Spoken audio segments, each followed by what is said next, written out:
Aujourd'hui, on va parler de comment vivre une spiritualité incarnée. Pourquoi je dis spiritualité incarnée? Parce que souvent, et même pour moi, ces derniers temps, j'ai eu souvent aussi ce truc de ne pas comprendre qu'en fait, on est dans une expérience matérielle et que du coup, le but, c'est de l'incarner dans cette expérience matérielle.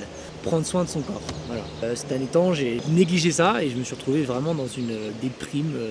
Donc, c'est important de prendre soin de son corps parce qu'en fait, on est dans une expérience matérielle et du coup, le but c'est d'expérimenter en fait, c'est d'expérimenter la matérialité. Donc être bien dans son corps c'est important. Voilà. De prendre soin de lui, ça peut être par le sport, ça peut être par la méditation, ça peut être la cohérence cardiaque aussi, ça aide pas mal. Et ça nous amène à un point, c'est que ça aussi ça va nous aider à avoir de la discipline.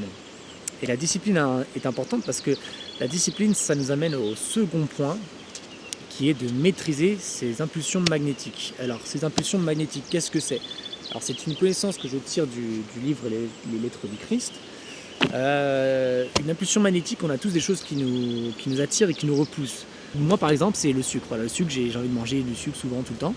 Donc je mets un défi 30 jours sans sucre. Voilà. Le fait de faire un défi 30 jours sans sucre, je maîtrise mes impulsions magnétiques. Mes impulsions magnétiques c'est juste simplement ce qui nous attire et ce qui nous repousse. Ça peut être le sexe aussi. Mais souvent on exerce peu de contrôle là-dessus et dès qu'on apprend à exercer ce contrôle, on devient plus heureux. Mais le but, c'est pas non plus d'être. Quand je dis impulsion magnétique, ça doit venir dans le concret. C'est-à-dire qu'on doit le vivre par le concret. On ne peut pas le comprendre si c'est pas concret. Et du coup, la meilleure façon de comprendre, encore une fois, c'est de le faire dans la matérialité. C'est pas non plus d'être trop dans l'évasion, dans l'évasif, parce que finalement, on est là pour être dans une expérience matérielle. Du coup, encore une fois, c'est vraiment être dans le concret. C'est incarner la spiritualité dans le concret. La vraie spiritualité finalement c'est très concret.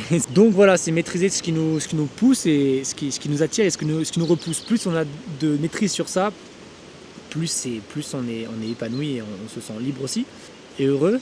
Plus on est à même aussi d'aider les autres. Le but c'est vraiment, quand je dis maîtriser ces impulsions magnétiques, c'est vraiment prendre des cas concrets. Commencer simple et petit. Moi par exemple, et pas aller faire 36 choses à la fois. Par exemple, prendre une chose que vous savez dont vous avez du mal à contrôler. Moi c'était le sucre.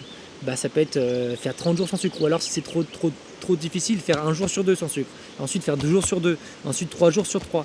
Et ensuite ça peut être 7 jours sans sucre. Et ensuite bref, ça allait petit à petit. Et le but c'est, vous allez voir en fait, c'est quelque chose qui va c'est une discipline.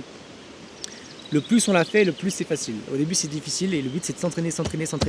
Et le plus on fait, plus on a un contrôle sur ces pulsions, sur ces impulsions magnétiques. Et c'est ça qui nous importe aujourd'hui. On a ça, moi par exemple aussi, il y avait la douche chaude. J'avais beaucoup de prendre une douche chaude, c'était pour moi limite, prendre une douche froide c'était la mort, mais littéralement. Et maintenant j'en fais le matin, je commence à accepter de plus en plus faire des douches froides facilement, avec joie en fait limite. Et puis c'est lié aux émotions aussi. Comme disait Tony Robbins, il y a des émotions, si on est souvent dans la peur, on va rester dans la peur. Et le fait de maîtriser ces impulsions magnétiques, ça nous force aussi à changer ce qu'il appelle la maison émotionnelle. On a tous des endroits où la plupart du temps on reste dans certaines émotions, et ça c'est notre maison, c'est notre zone de confort émotionnel. Et par exemple moi dans le sucre et dans les douches chaudes, c'était un peu de la peur en fait, et le fait de faire les douches froides, je sortais de cette zone de peur et j'allais dans une autre sorte d'émotion que j'avais plus entraînée, qui était un peu morte en moi. C'était l'émotion de vouloir y aller, de la joie, de l'adrénaline.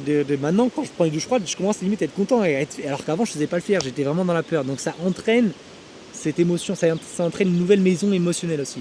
Et de ce plantage de graines de nouvelles émotions, de nouvelles maisons émotionnelles, on peut aussi élargir ce cercle et ensuite on peut changer de maison, on peut déménager en fait émotionnellement et passer d'un endroit de peur à un endroit de joie. Mais ça prend du temps, ça prend vraiment du temps, et c'est encore une fois, c'est planter une graine et c'est que ça grossisse en fait.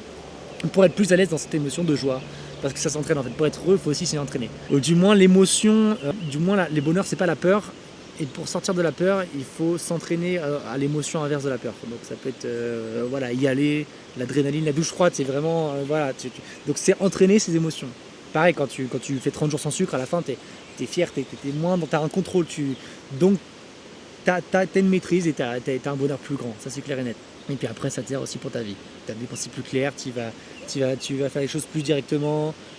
tu vas faire ce que tu t'étais dit que tu allais faire, plein de choses comme ça.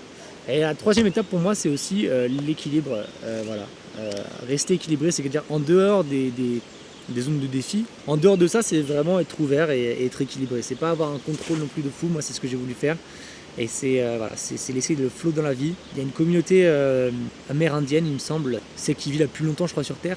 Ils ont inventé le flexitarisme en fait, c'est-à-dire que tu te mets des disciplines, mais de temps en temps tu peux te permettre certaines choses en fait. C'est être équilibré, c'est avoir un équilibre. Sur le chemin, il faut être équilibré et s'autoriser certaines choses aussi. C'est pas être trop dans son truc, c'est aussi accepter d'être dans le flow, parce que si c'est trop dans le contrôle, ça marche pas. Donc j'espère avoir été le plus clair possible, de transmettre au mieux. Parce que pour moi c'est compréhensible, mais de le transmettre d'une manière compréhensible à vous. Du coup n'hésitez pas à me dire dans les commentaires si c'est incompréhensible ou si au contraire c'est vachement compréhensible. Comme ça moi je pourrais mieux l'exprimer à vous. Donc je vous laisse, je fais des gros bisous et merci d'avoir regardé cette vidéo.